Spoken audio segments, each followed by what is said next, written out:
Welcome back, everyone, to the Bears Proper Plays YouTube channel. Today is Wednesday, October 16th, and we're going to be looking at the game number 3 in the NL Conference between the New York Mets and the Los Angeles Dodgers.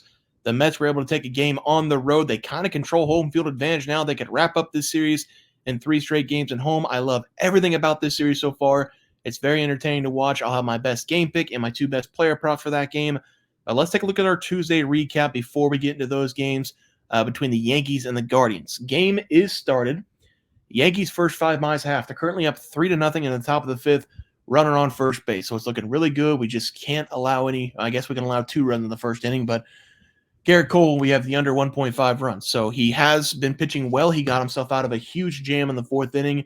Had bases loaded, 1 out, David Fry pinch hitting, and popped him out, then struck out on a questionable call. But if you take a look at the tape, he did clip the top of the zone. So not going to apologize for getting a 50-50 call. Garrett Cole has not allowed a run yet against the Guardians, and then Aaron Judge has 2 sac flies, resulting in 2 RBIs. One was an error, but he has hit the ball in play both times. So maybe in the bottom of the 5th inning, he'll come through with us for an extra base hit. But those are the plays for Tuesday night. Updated leaderboard 0-3 day on Monday. Tough break in the first game between the Yankees and the Guardians. So hopefully we can bounce back with a 3-0 day. That would be great. Let's take a look at the game for Wednesday. Mets going up against the Dodgers. Game number 3. The Mets took game number 2 away from the Dodgers because the Dodgers somehow, some way, don't have more than 3 starting pitchers that they can throw out there. I said this a little bit the last breakdown. I don't know how it's possible that the Dodgers win the entire season they had pitching. I know that they had to deal with some injuries, but they knew they had injuries going into the postseason. They knew they had injuries going into the trade deadline. They went out. They got one guy, Jack Flaherty. Now Jack Flaherty's the number 2 starter behind Yamamoto.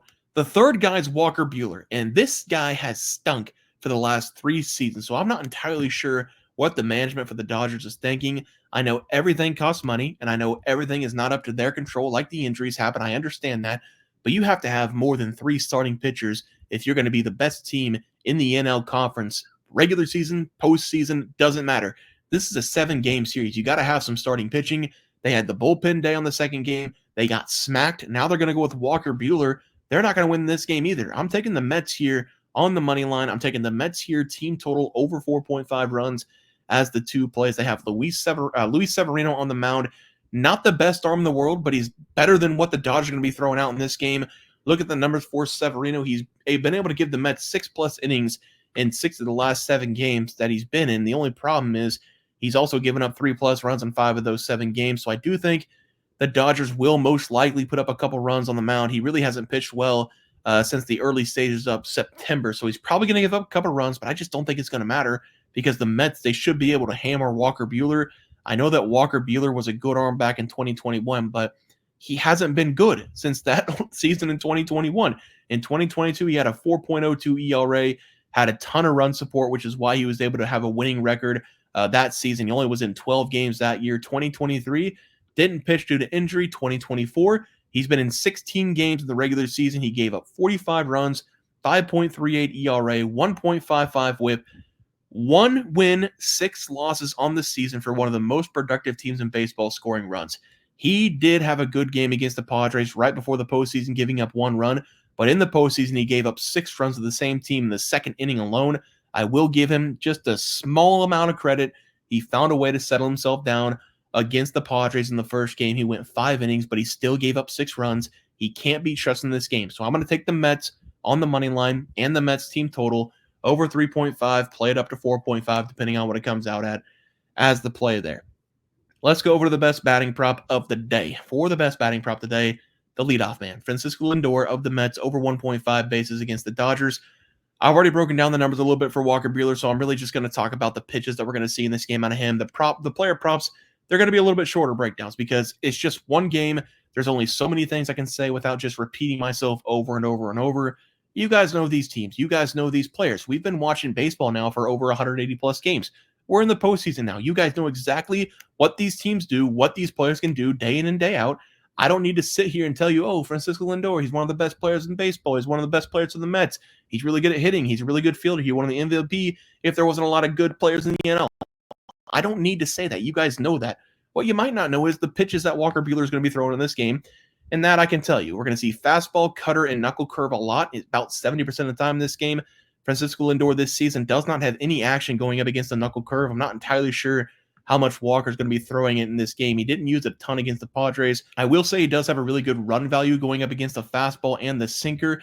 With the sinker being one of his best pitches to hit this year, he has a 300-plus batting average against that pitch. We're going to see that 16% of the time.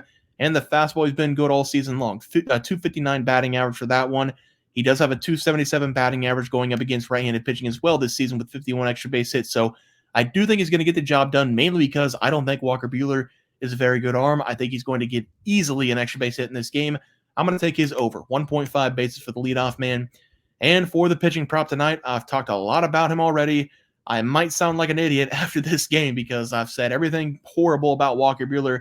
If he goes out there and shuts down the Mets, I could be in for trouble. But you know what?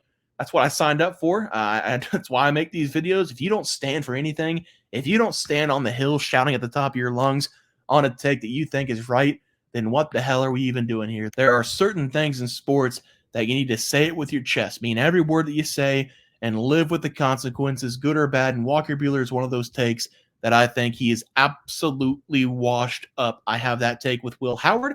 He's a bad quarterback for Ohio State. I have that take with Dak Prescott, one of the worst quarterbacks we've ever seen in the NFL. And I have the Dallas Cowboys, who will never make a Super Bowl or even attempt to make a Super Bowl, which means they will not make a conference final game in the NFC with Dak Prescott as the quarterback or with Jerry Jones still alive. Not wishing him death. I'm just saying they will never make a conference championship game until Jerry Jones is off this planet. With that being said, give me Walker Buehler here, over 1.5 runs. I'll play this up to over 2.5 runs. I talked about that knuckle curve. I'm not entirely sure how much he's going to be throwing in this game. If he does throw it, the Mets have not seen that very much this season. It doesn't seem to matter for the Padres, though, whenever they put up 6 runs on him in the second inning. If he does throw heat and he does throw sinker, which I'm sure he will in this game, the Mets are extremely good against both of those pitches. The Mets this season as a team, they also only hit 243 against right-handed pitching. That has them in the bottom half of baseball this season. But this is going to be the first game at home. Walker Buehler on the road this season, 6.53 ERA, 7 games pitched, 36 hits allowed, 25 runs allowed, 10 home runs allowed, 16 walks, giving up an on-base percentage of nearly 300. He stinks, and he stinks at home, and he stinks on the road.